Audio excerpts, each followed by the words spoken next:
तो दोस्तों स्वागत है आपका एक बार फिर से हमारे चैनल न्यूज़ लाइव इंडिया पर। आज 21 जनवरी और जुमेरात का दिन है। इंडिया की फटाफट बड़ी खबरों में आपका स्वागत है।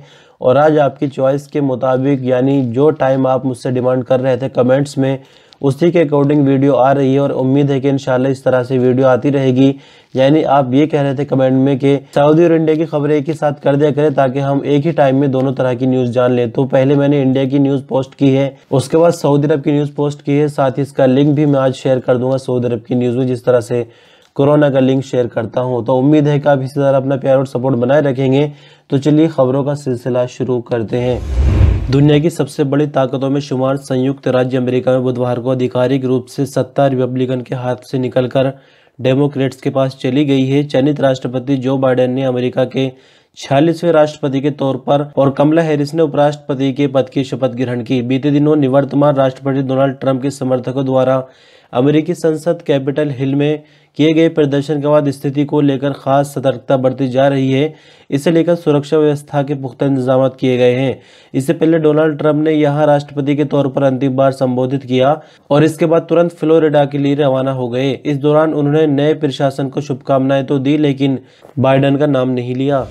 प्रधानमंत्री नरेंद्र मोदी ने अमेरिका के राष्ट्रपति और उपराष्ट्रपति की पद की शपथ लेने वाले जो बाइडेन और कमला हैरिस को बधाई दी है। प्रधानमंत्री मोदी ने भारत अमेरिका की साझेदारी को बढ़ाने के लिए उनके साथ काम करने को लेकर उत्सुक होने की बात कही। प्रधानमंत्री नरेंद्र मोदी ने अमेरिका के राष्ट्रपति पद की शपथ लेने पर जो बाइडेन को बधाई देते हुए ट्वीट किया कि अमेरिका के राष्ट्रपति का पदभार संभालने पर जो बाइडेन को शुभकामनाएं। भारत अमेरिका संबंधों को मजबूत करने के लिए उनके साथ काम करने को उत्सुक हूँ। मोदी ने एक और ट्वीट में कहा कि भारत और अमेरिका की साझेदारी साझा मूल्यों पर आधारित है। बाइडेन के साथ कार्य करके भारत और अमेरिका की साझेदारी को नई ऊंचाई देने के लिए संकल्पित हूं। प्रधानमंत्री मोदी ने भारतीय मूल की कमला हैरिस के अमेरिकी उपराष्ट्रपति का पदभार ग्रहण करने पर शुभकामनाएं भी दी है। प्रधानमंत्री मोदी ने इसे ऐतिहासिक अवसर बताते हुए कहा कि उपराष्ट्रपति के शपथ के रूप में शपथ लेने पर कमला हैरिस को शुभकामनाएं। भारत अमेरिका संबंधों को और अधिक मजबूत बनाने के लिए उनके साथ बातचीत करने की उम्मीद करता हूं। भारत अमेरिका साझेदारी हमारे लिए लाभदायक है। डोनाल्ड ट्रंप ने बुधवार को व्हाइट हाउस को अलविदा कह दिया और इसके साथ ही अमेरिका के इतिहास में उनके कार्यकाल की एक ऐसी दागदार विरासत अंकित हो गई जैसे पहले कभी नहीं देखी गई। ट्रंप को उनकी अप्रत्याशित नेतृत्व क्षमता, समर्थकों और विरोधियों के समान रूप से लक्षित कर दिए गए विभाजनकारी बयानों के लिए एक ऐसे राष्ट्रपति के रूप में जाना जाएगा जिन पर 2 बार महाभियोग चलाया गया। रियल एस्टेट कारोबारी से नेता बने 74 वर्षीय ट्रंप ने वॉशिंगटन डीसी में सत्ता के गलियारों में राजनीति के नियमों में बड़े फेरबदल किए। पिछले 4 वर्षों में उनके ऊपर 2 महाभियोग चलाए गए और कार्यकाल समाप्त होने के कुछ दिन पहले ही अमेरिकी संसद पर समर्थकों द्वारा हिंसा भड़काने के आरोप में उन्हें दूसरी बार महाभियोग झेलना पड़ा।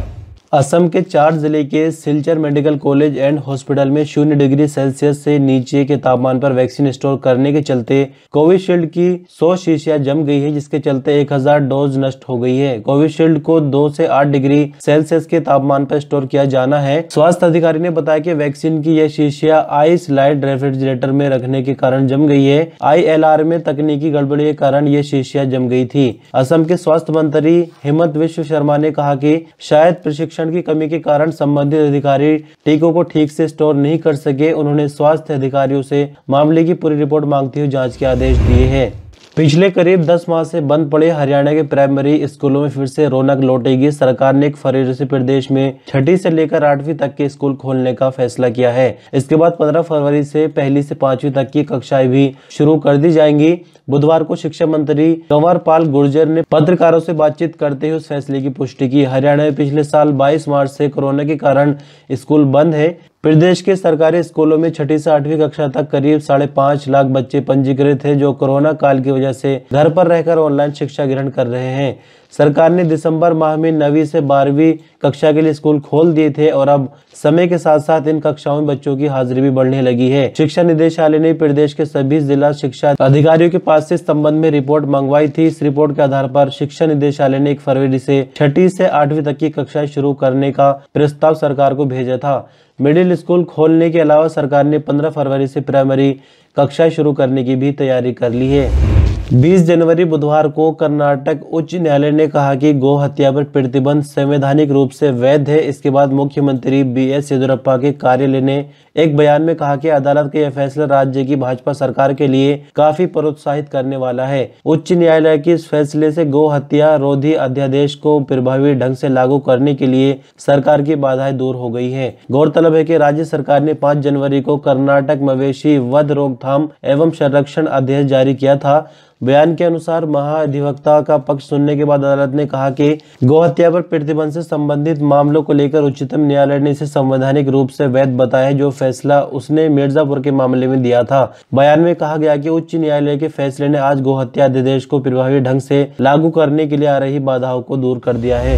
अभिनेत्री कंगना रनौत की मुश्किलें बढ़ती दिखाई दे रही हैं। मुंबई की जुहू पुलिस ने अभिनेत्री को गीतकार जावेद अख्तर की ओर से दर्ज कराए गए मानहानि के मामले में 22 जनवरी को पेश होने के लिए समन किया है। बुधवार को मुंबई पुलिस ने इस बारे में जानकारी दी। इससे पहले मानहानि की शिकायत के मामले में जांच रिपोर्ट सौंपने के लिए मुंबई की एक मजिस्ट्रेट अदालत ने शनिवार को पुलिस को 1 फरवरी तक का समय दिया है। अदालत ने दिसंबर 2020 में जुहू पुलिस को मामले की जांच करने के लिए 16 जनवरी को रिपोर्ट जमा करने का निर्देश दिया था। हालांकि पुलिस ने शनिवार को रिपोर्ट दाखिल करने के लिए समय मांगा, जिसे metropolitan magistrate Andheri R Khan ने स्वीकार कर लिया। अख्तर ने रनौत के खिलाफ टेलीविजन साक्षात्कारों में उनके खिलाफ कथित रूप से अपमानजनक और बेबुनियाद टिप्पणियां करने के मामले में नवंबर 2020 में अंधेरी मेट्रोपॉलिटन मजिस्ट्रेट के एक समक्ष एक आधिकारिक शिकायत दाखिल की थी। उन्होंने आईपीसी की संबंधित धाराओं के तहत रनौत के खिलाफ कार्रवाई की मांग की थी। अख्तर के वकील ने दलील दी थी कि प्रसिद्ध गीतकार ने 55 साल में अपनी साख बनाई है और कंगना ने उनके खिलाफ राष्ट्रीय टेलीविजन और सोशल मीडिया पर बेबुनियाद टिप्पणियां की थी और उनकी साख को नुकसान पहुंचाया। अख्तर ने अपनी शिकायत में आरोप लगाया था कि रनौत ने पिछले साल जून में अभिनेता सुशांत सिंह राजपूत की मौत के बाद बॉलीवुड में मौजूद एक मंडली का जिक्र करते हुए उनका नाम लिया। दिल्ली की सीमाओं पर तीनों कृषि कानूनों के खिलाफ बीते 55 दिनों से जारी आंदोलन के बीच बुधवार को किसान संगठनों और केंद्र सरकार के बीच 10वें दौर की बातचीत एक बार फिर से बेनतीजा ही खत्म हो गई। बैठक के दौरान सरकार ने सहमति बनने तक कृषि कानूनों को स्थगित करने का प्रस्ताव दिया है। सरकार के प्रस्ताव को लेकर किसान नेताओं ने विज्ञान भवन में अलग से बैठक की। कुछ देर बैठक करने के बाद किसान नेताओं ने तय किया कि वे गुरुवार को अन्य किसानों से बातचीत करने के बाद फैसला लेंगे। अमेज़न प्राइम की नई वेब सीरीज तांडव के निर्देशक और लेखक से पूछताछ करने के लिए लखनऊ पुलिस की एक टीम मुंबई पहुंच गई है। उत्तर प्रदेश के अपर पुलिस महानिदेशक कानून व्यवस्था प्रशांत कुमार ने बताया कि लखनऊ में दर्ज मुकदमे के मामले में सबूत जुटाने पुलिस मुंबई गई है।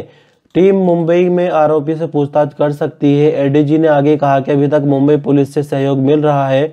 कोई दिक्कत होगी तो सीनियर पुलिस ऑफिसर आपस में बात कर लेंगे। जानकारी के अनुसार लखनऊ पुलिस मुकदमे में शामिल सभी 5 लोगों को नोटिस भेजकर तलब करेगी।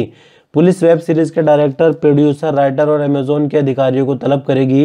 अमेज़न प्राइम पर रिलीज वेब सीरीज तांडव में प्रधानमंत्री के गरिमामय पद को ग्रहण करने वाले व्यक्ति का चित्रण खराब तरीके से करने के मामले में डायरेक्टर अली अब्बास जफर, निर्देशक हिमांशु कृष्ण मेहरा, लेखक गौरव सोलंकी और अमेज़न प्राइम के original content India head Aparna Purohit के खिलाफ रविवार देर रात एफआईआर दर्ज कराई गई है।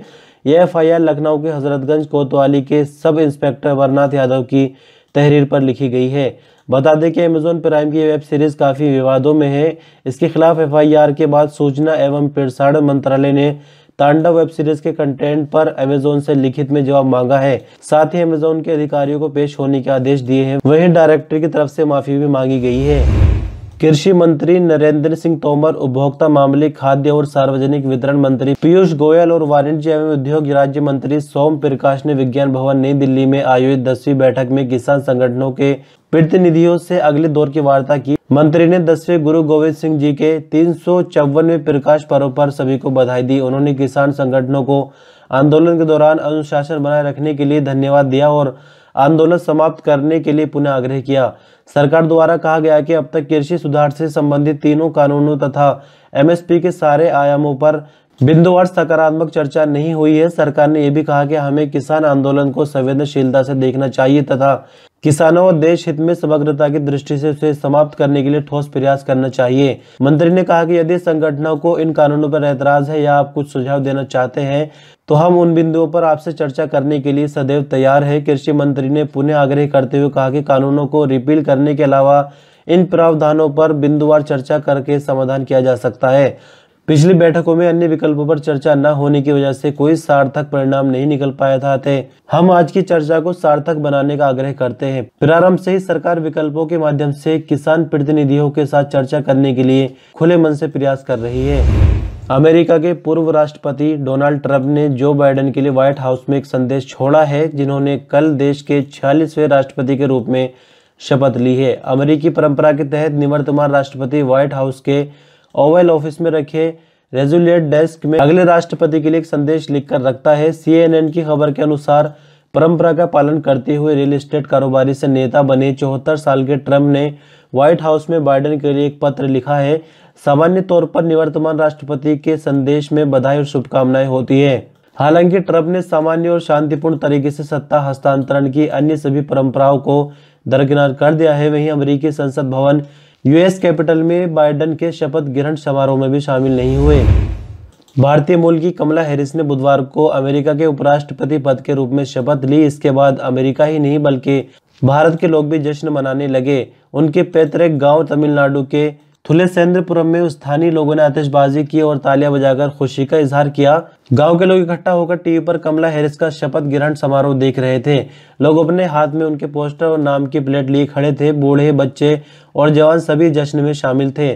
साथ ही लोगों ने मिठाइयां बांटकर एक दूसरे को बधाई दी। इसके बाद कमला हैरिस की सफलता और भारत अमेरिकी संबंधों को बढ़ाने के लिए विशेष पूजा अर्चना की गई। वहीं भारतीय मूल की कमला हैरिस ने अमेरिका की पहली महिला उपराष्ट्रपति बनकर इतिहास रच दिया है। ज़्यादा जानकारी के लिए ये वीडियो देख सकते हैं। तो इस तरह से दोस्तों खबरें बस यहीं तक। बने रहिए news life India YouTube channel पर। शुक्रिया।